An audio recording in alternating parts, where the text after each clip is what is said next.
स्टॉलवर काय कमी पडले असेल मंडपामध्ये येऊन सांगा.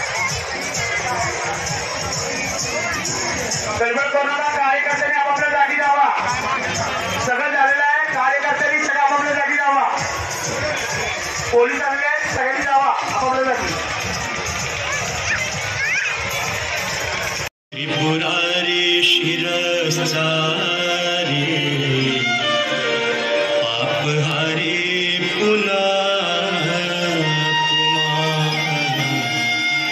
पापहारी पापहारी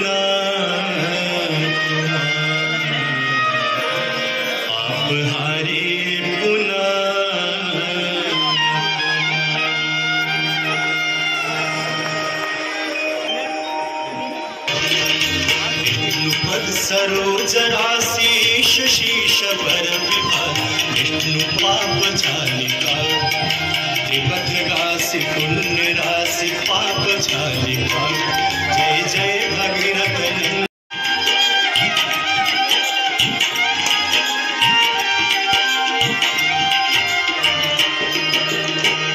एक ही बार जो तेरी शरणागति आता मैया शरणागति आता यम की त्रास मिटा कर यम की त्रास मिटा कर परम गति पाता जय गंगे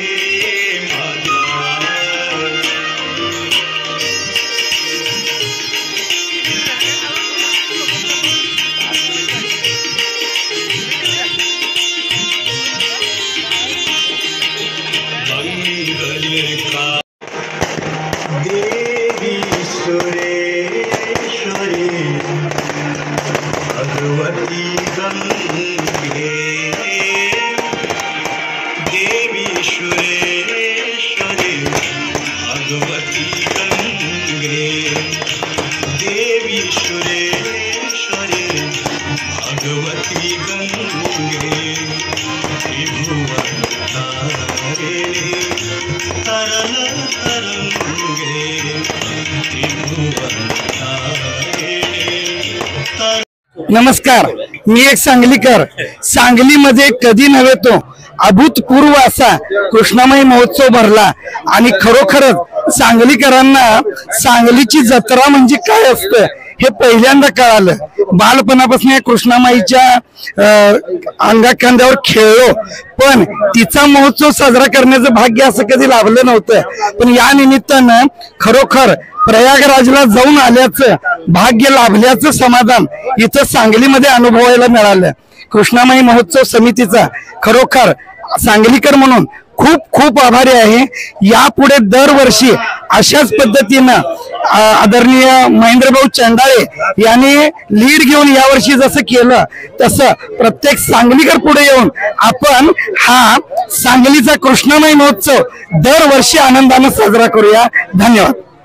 नमस्कार, मी एक सांगलीकर म्हणून यंदा मला जे महाकुंभ मेळा आपल्या इथं भारतामध्ये आज सुरू आहे, जो उत्तर प्रदेशमध्ये सुरू आहे, 144 वर्षांनी एकदा अशा पद्धतीने हा महाकुंभ होत असतो. त्या महाकुंभची प्रचिती आज आपल्याला सांगलीमध्ये म्हणजेच जे महाराष्ट्राचं वैभव आहे अशा सांगलीमध्ये आपल्याला कृष्णामाईच्या ठिकाणी अनुभवता आलं. ज्यांना प्रयागराजला जायला शक्य नाही आहे किंवा ज्यांना प्रयागराज दूर वाटतं त्यांच्यासाठी प्रयागराज आपल्या सांगलीमध्ये आल्यासारखं एक अनुभव मिळाला. जशी गंगाची महाआरती असते तशी कृष्णाची देखील महाआरती बघायला मिळाली. मोठी बहीण किंवा लहान बहीण एकमेकीला भेटतात त्या पद्धतीचा हा सोहळा होता. भव्य दिव्य आणि एकदम म्हणजे डोळे दिपावणारा हा महोत्सव होता. आदरणीय युवा नेते महेंद्रभाऊ चंडाळे यांनी आणि त्यासोबतच कृष्णामाई महोत्सव ही जी कमिटी आहे यांनी हा सगळा कार्यक्रम व्यवस्थितपणे उत्तमरित्या यशस्वीपणे पार पाडला आणि याच्यामध्ये कुठलीही उणीव किंवा कुठलीही त्यांनी चूक काढण्याची संधी ठेवली नाही आणि अख्ख्या सांगलीकरांचे डोळे दिपवणारा असा भव्य दिवस सोहळा पाहून मन तृप्त झालं, आनंद झाला आणि सांगली ही जगात चांगली याचा पुन्हा एकदा अनुभव आला.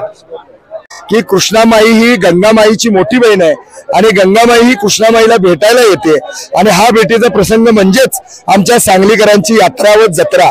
मग या सगळ्या गोष्टींचा अभ्यास आल्यानंतर या मंदिराचे जे प्रमुख पुजारी जोशी काका आहेत त्यांच्याशी मी संपर्क साधला आणि त्यांच्याकडून या संदर्भातली सगळी माहिती घेतली व या ठिकाणी असलेला परमपवित्र मुहूर्त त्यांच्याकडून जाणून घेतला। हा मुहूर्त आपल्या महाकुंभ मेळावा जो 144 वर्षानंतर होत आहे त्या दरम्यान कृष्णामाईच्या भेटीला गंगामाई येते म्हणजेच आम्हा सांगलीकरांचं खूप मोठं भाग्य आहे आणि हा भाग्य फक्त आपण एकटं उजाळून न घेता हा भाग्य आपल्या सगळ्या सांगलीकरांना लाभला पाहिजे या अशा अपेक्षेनं मी श्री गणपती पंचायत संस्थान सांगली व सांगली मिरज कुपवाड नगरपालिकेचे आपले आयुक्त यांच्याशी संपर्क साधला आणि दोन्ही संस्थांनी मला सहकार्य करण्याची भूमिका दाखवली आणि आम्ही या ठिकाणी एक महोत्सव समिती स्थापन केली आणि संयुक्तरित्या या ठिकाणी या उत्सवाची तयारी सुरू केली। अलगद 15 दिवसामध्ये या उत्सवाचं नियोजन केलं आणि याला सांगलीकरांनी भरभरून प्रतिसाद दिला। या ठिकाणी असलेल्या सर्व पत्रकारांनी सुद्धा या ठिकाणी मनापासून मला मदत केली, सहकार्य केलं। त्यामुळेच नक्कीच हा उत्सव खूप सुंदररित्या या ठिकाणी पार पडू शकला। मी सर्व सांगलीकरांचे, पत्रकारांचे, पोलिसांचे, या ठिकाणी आलेल्या सर्व भाविकांचे, जेवढे अधिकारी या ठिकाणी लाभले, जेवढे राजकीय, सामाजिक, शैक्षणिक क्षेत्रातली लोक या ठिकाणी लाभली, ज्या शाळा या ठिकाणी आल्या आणि त्यांनी इथं होणाऱ्या ज्या काही निरनिराळ्या स्पर्धा होत्या त्यामध्ये भाग घेतला त्या सर्वांचं मी या ठिकाणी मनपूर्वक आभार मानतो। त्यांचा आभारी आणि ऋणी आहे आणि पुढच्या वर्षी ह्याच्यापेक्षाही मोठ्या चांगल्या दिमागामध्ये हा उत्सव ही आमची सांगलीकरांची यात्रा आम्ही जोरात साजरी करू हा शब्द देतो।